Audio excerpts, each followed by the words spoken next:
Kozwa epemelo tokokutana na mokolo suka Nzambe asuka yo kozwa epemelo tokokutana na mokolo suka Nzambe asuka yo kozwa epemelo tokokutana na mokolo suka Nzambe asuka yo kozwa epemelo mawa ona buka kwani ya nzoto pe na molimo libela etungisi biso na mitema elelo na biso eleki tokokutanela wapi zonga kaleli yo osana yo esilite okei Nzambe asunga yo kuna okei kozwa epemelo tokokutana na mokolo suka Nzambe asunga yo kozwa epemelo tokokutana na mokolo suka Nzambe asunga yo kozwa epemelo tokokutana na mokolo suka Nzambe asunga yo kozwa epemelo tokokutana na mokolo suka Nzambe asunga yo kozwa epemelo baya kufana kombaya koloba kolomba baya bakufana kombaya imbangu bakolonga ikete kulunza me alimbisa yo na mabe maso Zela olandi bisa baso yango tokolanda Tikete kulunza me alimbisa yo na mabe maso Zela olandi bisa baso yango tokolanda Tikete kulunza me alimbisa yo na mabe maso Zela olandi bisa baso yango tokolanda Tokokutana na mokolo suka Nzambe asuka yo kozwa epemelo tokokutana na mokolo suka Nzambe asuka yo tokokutana na mokolo suka Nzambe asuka yo kozwa epemelo tokokutana na mokolo suka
Ozoe pembelo, toko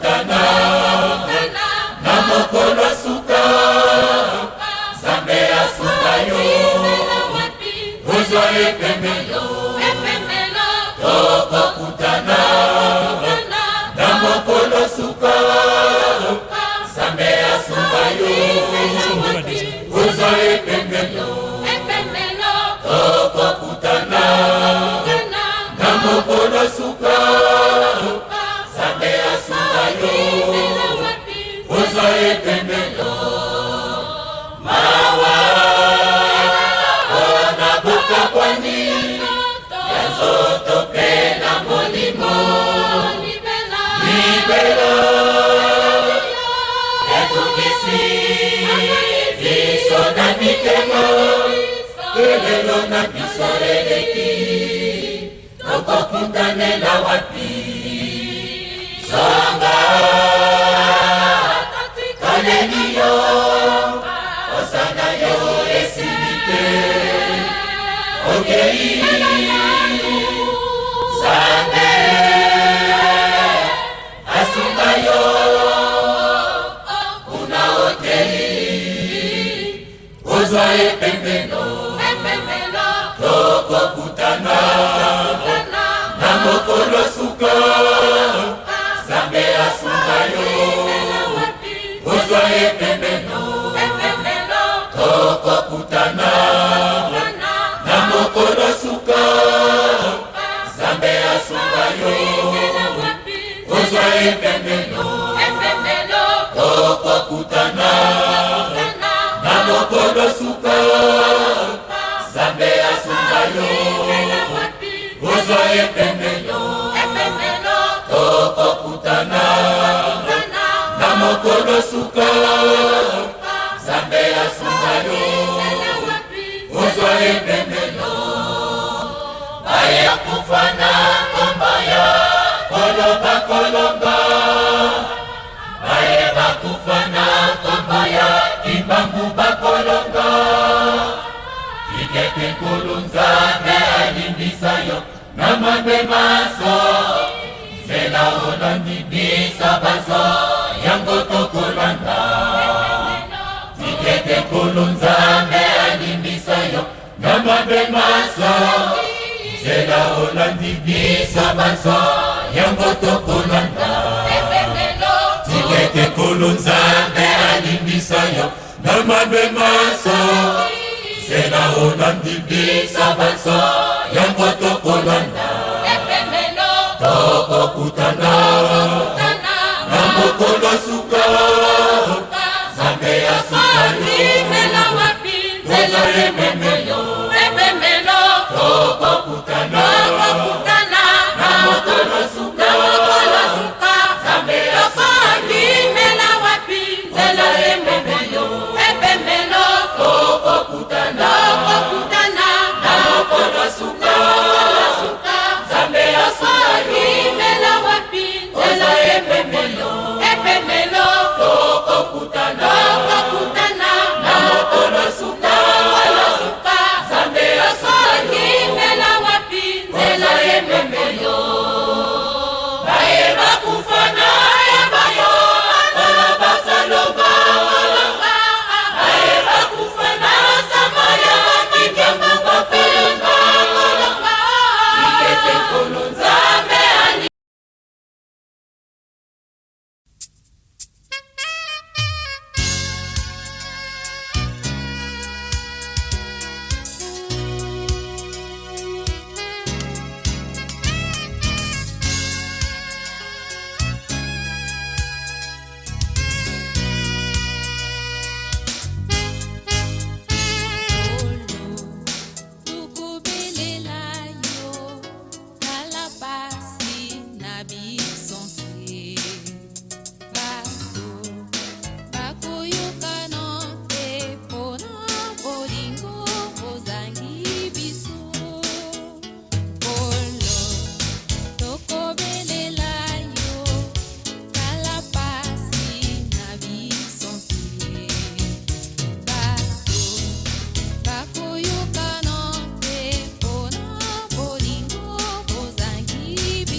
Nada bongola yango wete mai yango yango se pesa lela yo na kaya ina kosa lela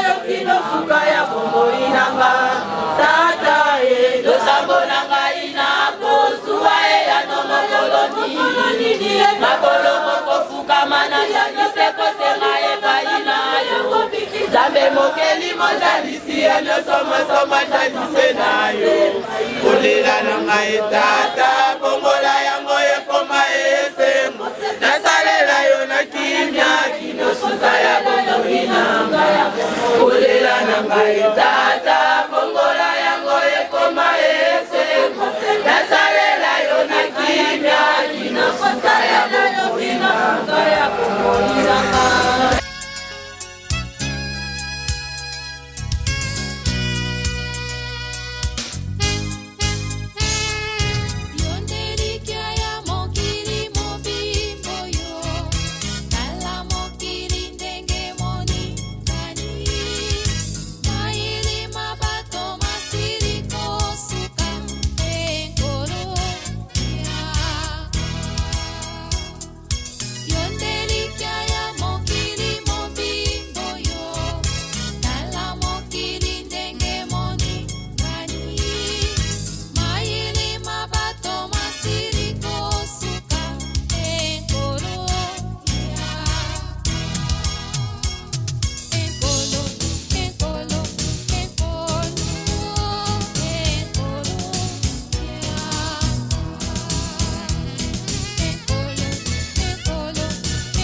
Mono bikaya ya malala pane bajimbele zambiame yani ukuke banga ifuma mwelambe mono bikaya ya malala pane bajimbele zambiame yani ukuke banga ifuma mwelambe mono bikaya ya malala pane zambiame yani ukuke banga ifuma mwelambe pour remplacer Jésus dans le mini Kodima.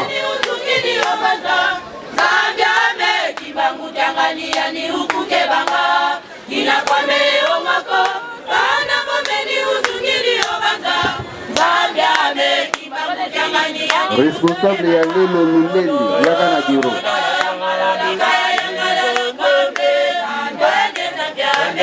Responsable ya Siko Kongo Yakana Biro. Mutumeko ya Kosaniko. Responsable ya Lubola Bila Yakana Biro. 12h Tessilisi. 12h Tessilisi.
le mbote mudila akoleka pole kofungola biso libonde.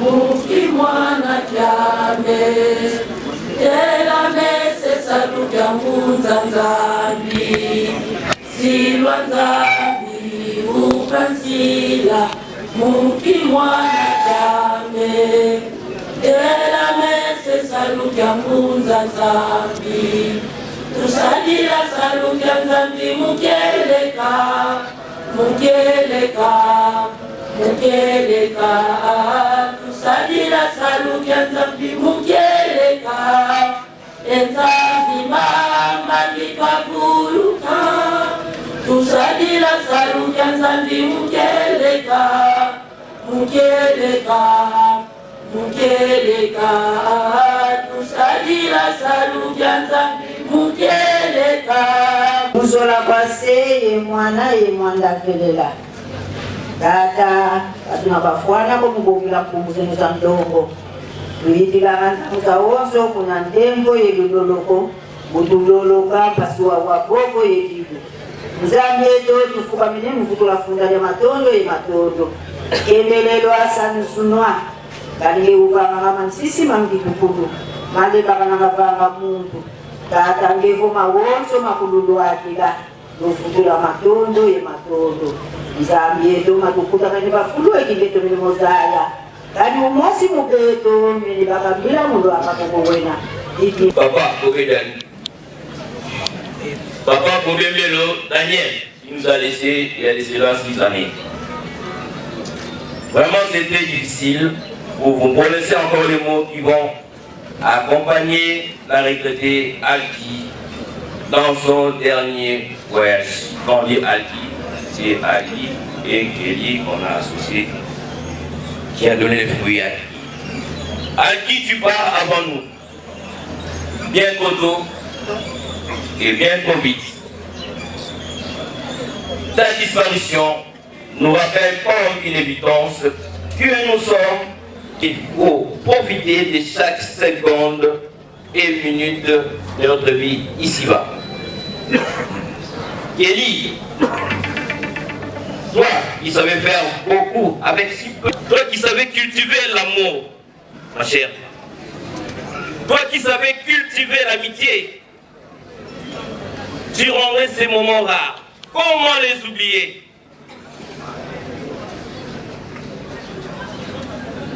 Comment oublier l'amie fidèle et généreuse, la collègue appréciée, la femme attentionnée, l'épouse aimable que tu as toujours été? Ta mémoire restera toujours gravée dans nos cœurs. Tu laisses un vide immense derrière toi. Et c'est avec beaucoup de tristesse et de compassion que nous présentons nos plus sincères condoléances à ton époux, Papa Lino Manisha, pour lui témoigner notre soutien dans ces moments douloureux. Nous allons nous souvenir de ton rire, ta bonne humeur, ta bonté et ton éternel optimisme. Très longtemps avant de réaliser que tu es parti, Kelly, que nous référons plus jamais le monde, que n'aurons plus nos discussions interminables, nos petits chamailleries ainsi que nos délires, notre cher Kelly. Beaucoup de choses de toi resteront un mystère. Ce que tu n'as pas dit ou caché lorsque tu vivais sur terre. Seuls les pensées, les témoignages ont ce pouvoir de faire renaître ma soeur. Tu es bien là où tu revis dans nos mémoires. À la question à quoi sert la mort et pourquoi même le Christ est passé par la mort en étant si jeune par rapport à d'autres prophètes qu'on a connus. la crème intelligence des professeurs, des spécialistes, de médecins, par le monde est tenu devant ta destinée. Sans doute, la mort sert à nous de vivre encore et pour toujours. Alors revis pour nous et par nous, vis dans nos cœurs et dans la paix, ma chère Thierry. Il est vrai que ce monde est rempli de bonnes personnes, mais toi qui tu étais une très bonne personne, si on peut applaudir mes soeurs, applaudissons Maman Kelly. Maman Kelly était une très bonne personne, et nous ne pouvons te dire que tu reposes en paix, Maman Kelly Manisha, je vous remercie.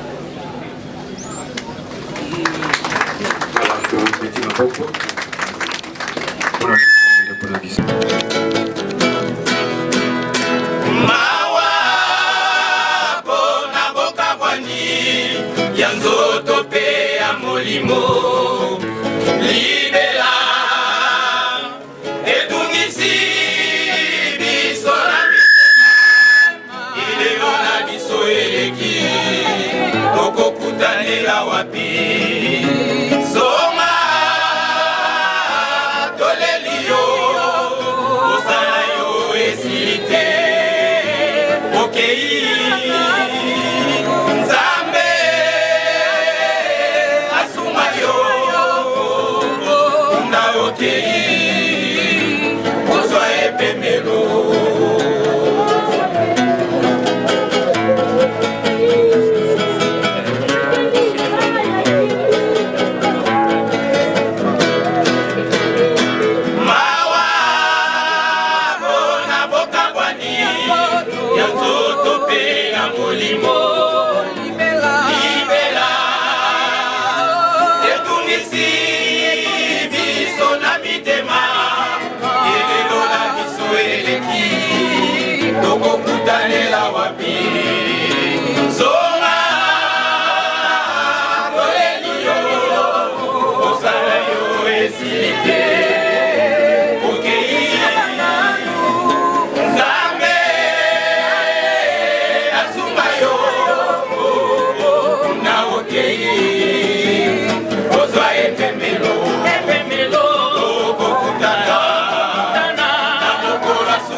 biso boleka pamba te mosala eza na bino ba docteur pe ba minganga nyonso en général tokoti na kati mpona kopesa dernier hommage na ndeko na biso.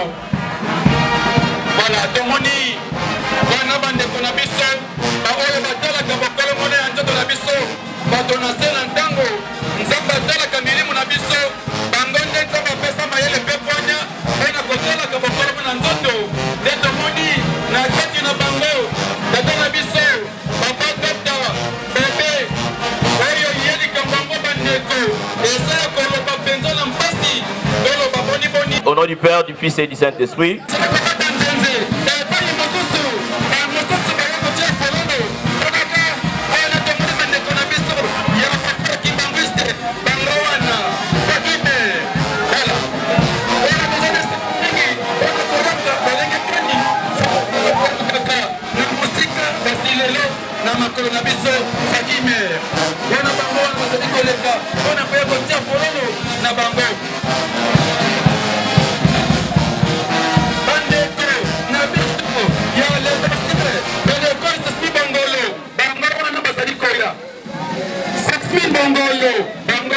Toujours cadence makolo ezali kosala nsima ya ngonga pamba te bandeko mosusu basepeli kolia mpona oyo esika mpona ntina kosalela ngonga tuso maso na kosala kati na biso fati voilà.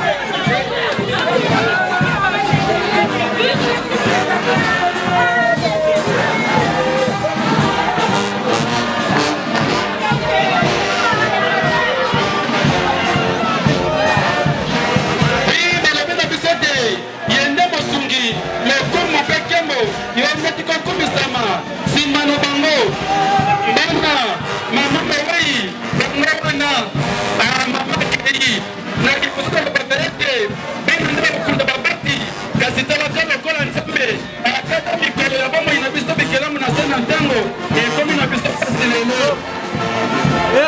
bana kama ni bana mawai bango wana bana ya mawai mama keli bango wana basadi koleka pana kopasa soka ya mama.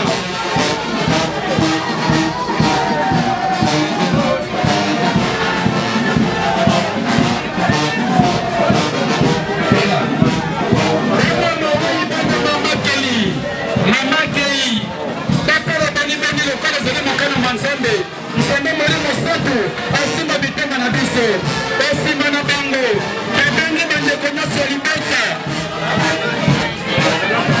les amis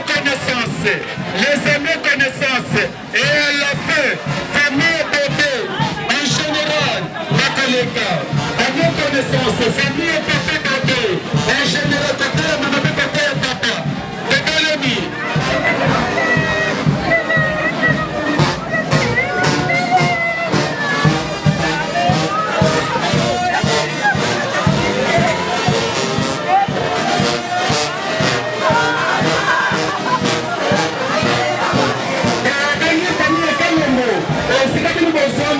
Famille Kalombo, et c'est comme une bonne famille.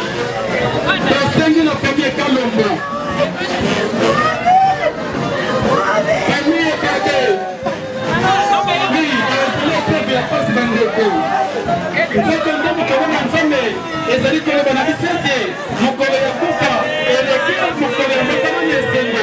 Car si nous sommes de Kalombo, et ça la famille sont passés, Natina de Kabana, de Kabana Molimo. Famille Bosé Bangawana, Yaya Kei, Laka Kei, Kuruka Kei, Polo Bakonikani, Anyoko, Isame Molimo Santo, Akandisala et Pemelo, Nengo Tosuka Nicola Pito et Jean-Jacques, dans la ville Vicente, dans la Batoufie de Zela et Polo, dans le Vicente Zali. Famille Bosé, Bangawana et Teleka.